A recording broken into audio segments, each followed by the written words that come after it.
मुरादाबाद जिले में कांग्रेस पार्टी द्वारा प्रेस कॉन्फ्रेंस किया गया। यह प्रेस कॉन्फ्रेंस जिलाध्यक्ष काजी सोहेल अहमद द्वारा किया गया। वहीं प्रेस कॉन्फ्रेंस में जिलाध्यक्ष ने बताया कि प्रेस कॉन्फ्रेंस दलित नेता काशीराम के परिनिर्वाण दिवस 9 अक्टूबर से 26 नवंबर संविधान दिवस तक दलित गौरव संवाद कार्यक्रम पूरे जिले में चलाया जाएगा और इस कार्यक्रम में के अंतर्गत जिले के दलित बहुल क्षेत्रों में कांग्रेस पार्टी जाकर संवाद और चौपाल करेगी। को देखते ही दलित आगे नहीं किया गया है। दलितों का अभी तक जितनी राजनीतिक दल हैं उन लोगों ने दलितों का सिर्फ उपयोग किया है, इस्तेमाल किया है मतदाता के तौर पर। आप याद कीजिए, जब ये मुल्क आज़ाद हुआ था तो दलितों की क्या दुर्दशा थी। तो दलितों के उत्थान के लिए कांग्रेस ने जो भी कार्यक्रम चलाए दलितों के उत्थान के लिए, आज दलित भी समाज में सबके साथ बराबरी के साथ खड़ा हुआ। कांग्रेस पार्टी ने भी मल्लिकार्जुन खड़गे जी को कांग्रेस पार्टी का राष्ट्रीय अध्यक्ष बनाया, ब्रिजलाल खाबड़ी जी को उत्तर प्रदेश कांग्रेस कमेटी का अध्यक्ष बनाया। अगर दलितों का कहीं सम्मान है तो कांग्रेस पार्टी में हमारे सुदामा प्रसाद जी बैठे हैं, हमारे सचिव हैं, ये प्रमोद कुमार जी बैठे हैं, हमारे ब्लॉक कांग्रेस कमेटी के अध्यक्ष हैं। तो दलितों को सम्मान तो सिर्फ कांग्रेस में मिला। देखिए, हमारे नेता राहुल गांधी जी ने बहुत पहले ही कह दिया है कि भारतीय जनता पार्टी जैसी फासिस्ट और सांप्रदायिक और किसान, नौजवान, गरीब, दलित विरोधी प्रधानमंत्री और दलित विरोधी सरकार को हटाने के लिए कांग्रेस पार्टी को जो भी बलिदान, जो भी कुर्बानी देनी पड़ेगी, उसके लिए राहुल जी तैयार। राहुल जी का लक्ष्य स्वयं प्रधानमंत्री बनना नहीं, बस उनका लक्ष्य ये सरकार जाए, कोई दूसरी सरकार आए जिससे देश में खुशहाली आवे, महंगाई कम हो, बेरोजगारी कम हो, लोगों के साथ अन्याय और शोषण समाप्त हो। इसके लिए कांग्रेस पार्टी चुनाव के मैदान में रहेगी। को देखते ही दलित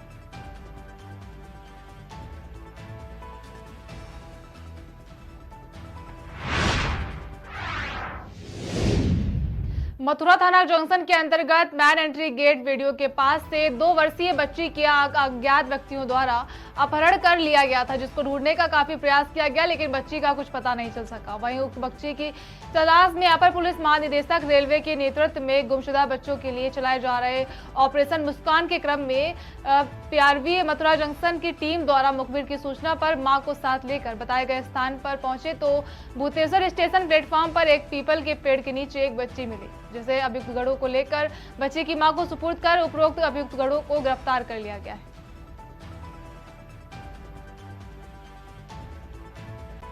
मैं पुलिस का बहुत धन्यवाद कहूँगा और बड़े सर को बहुत धन्यवाद कहूँगा। सर जी ने मेरे को विश्वास दिया था कि आपकी बच्ची मिल जाएगी, कहीं नहीं जाएगी।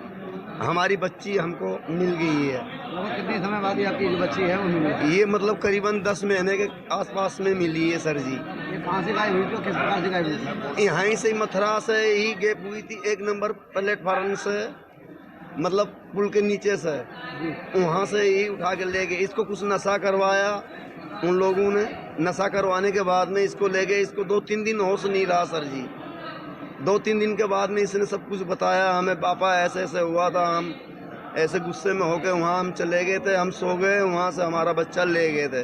ऑपरेशन मुस्कान के तहत हमारे यहाँ प्रतिदिन एक टीम इसी कार्य में लगाई जाती है। आज सुबह भी टीम जो है ऑपरेशन मुस्कान के तहत गुमशुदा अपहृत बच्चों की तलाश में लगी हुई थी। तभी एक मुखबिर द्वारा सूचना दी गई कि यह बच्चा, एक बच्चा जो कुछ लोगों के साथ में देखा गया जो भीख मांगने का काम कर रहे हैं, वो संभवतः चोरी का है। इस सूचना पर यकीन करके जब हमारी टीम बच्चे की तलाश में उन लोगों के पास जा रही थी, तभी रास्ते में उस जो बच्ची जिसकी चोरी गई थी वो भी मिल गई बच्ची को तलाश करते हुए, और उसे तलाश माँ को साथ में लेकर के बच्चे की तलाश में गए। मौके पर पहुंचने के बाद में, चूँकि 2 साल की बच्ची चोरी हुई थी और इस बात को लगभग 9 महीने का समय बीत चुका है, तो बच्ची में बड़ी भी हो गई थी। तो उसके शरीर में कुछ विशेष चिन्ह थे जिनके द्वारा उसकी माँ द्वारा पहचाना गया बच्चे को। जैसे उसके कान छेदे हुए थे जो कि अब बंद हो चुके हैं, या सिर में निशान है, या बैक में एक ब्लैकिश निशान था। उसके माध्यम से बच्ची को पहचाना, और उसके संग में, जिनके संग में बच्ची थी, 2 महिलाएं, 3 पुरुष थे, जिन्हें हिरासत में लिया गया, जिन्हें तस्दीक करने का प्रयास किया जा रहा है। मैं पुलिस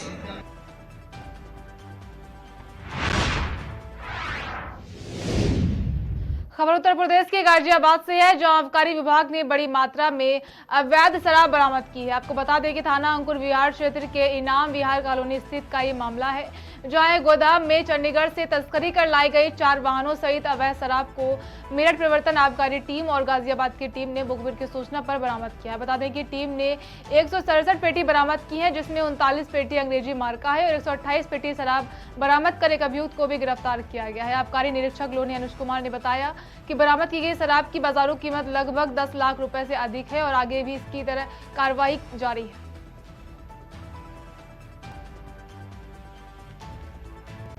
मुखबिर द्वारा सूचना में प्राप्त हुई थी कि इस प्रकार की अवैध शराब से संबंधित कुछ गतिविधि यहाँ पर हो रही है।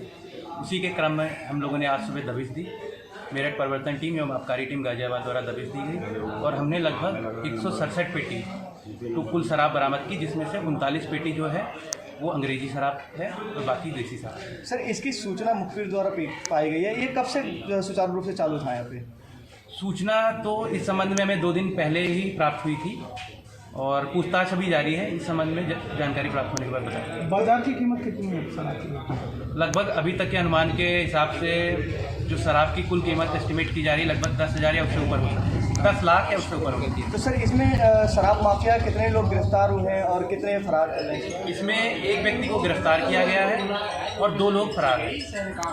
तो आगे की इसी तरीके से गतिविधियाँ किस तरीके से रहेंगी आपकी अवैध शराब पर? अवैध शराब से संबंधित कोई भी हमें सूचना प्राप्त होगी, टीम गाजियाबाद द्वारा उसके खिलाफ तत्काल कार्रवाई की जाएगी। इस प्रकार का परिवर्तन अभियान आबकारी विभाग द्वारा लगातार जारी रहेगा। मुखबिर द्वारा सूचना में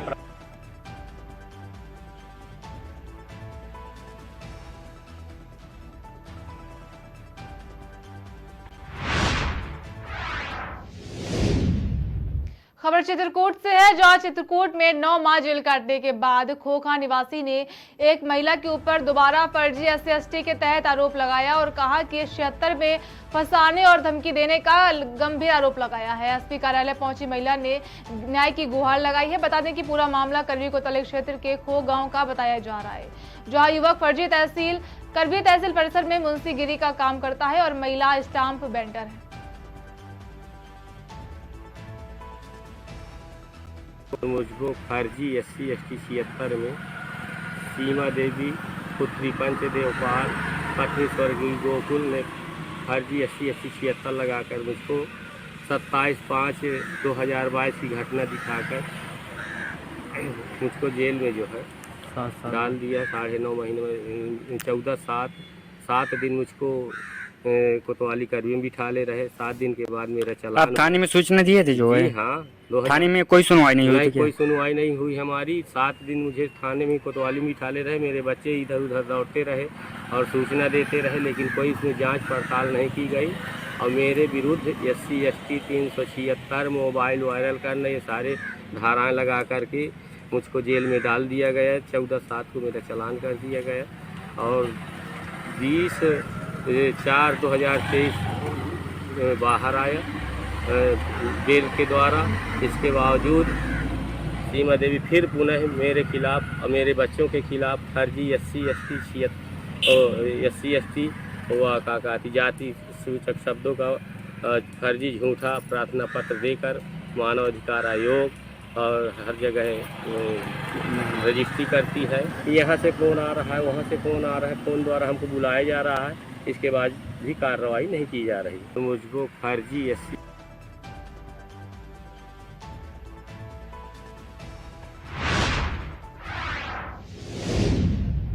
खबर बोकारो से है, जहां दिव्यांगजनों के लिए लगातार कार्य किया जा रहा है। बता दें कि उपायुक्त कुलदीप चौधरी ने बुधवार को सेक्टर 5 स्थित आशा तलाक दिव्यांग विकास केंद्र परिसर में आयोजित सहायक उपकरण वितरण समारोह में उपस्थित दिव्यांगजनों को संबोधित किया और कहा कि दिव्यांगजनों के जीवन में सकारात्मक बदलाव को लेकर जिला प्रशासन सदैव तत्पर है।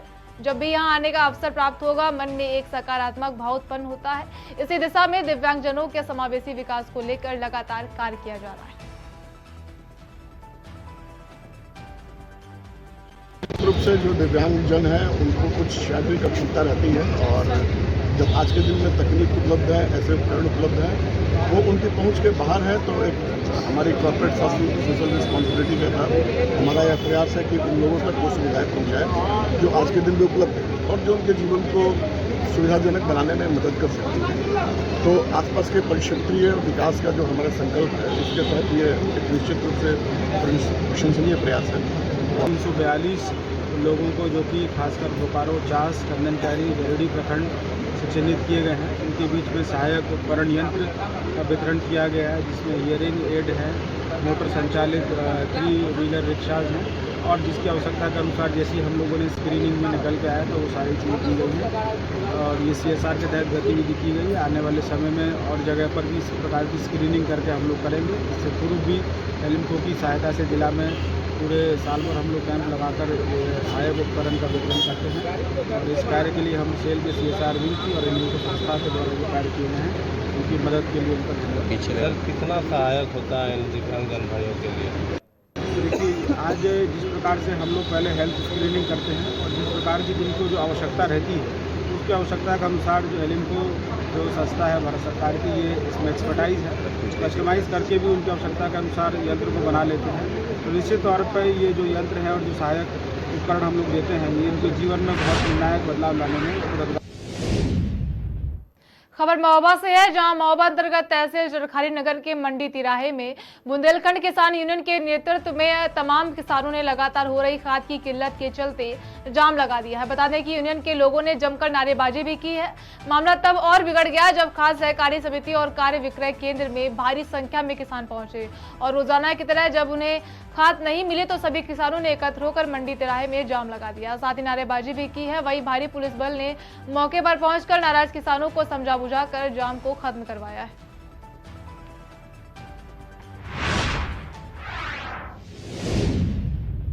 खबर ग्वालियर से है, जहां विधानसभा चुनाव से पहले आयकर विभाग की टीम फिर सक्रिय नजर आ रही है। बता दें कि ग्वालियर में भी इनकम टैक्स की रेड जारी है। इनकम टैक्स की टीम ने मोहनलाल घी वाले के घर और मानापुल स्थित फैक्ट्री पर छापा मारकर कार्रवाई की है। ये कार्रवाई घर और फैक्ट्री दोनों ही जगहों पर की जा रही है। जहां दाल बाजार स्थित घर पर टीम दस्तावेजों को खंगाल रही है और जांच में जुटी हुई है।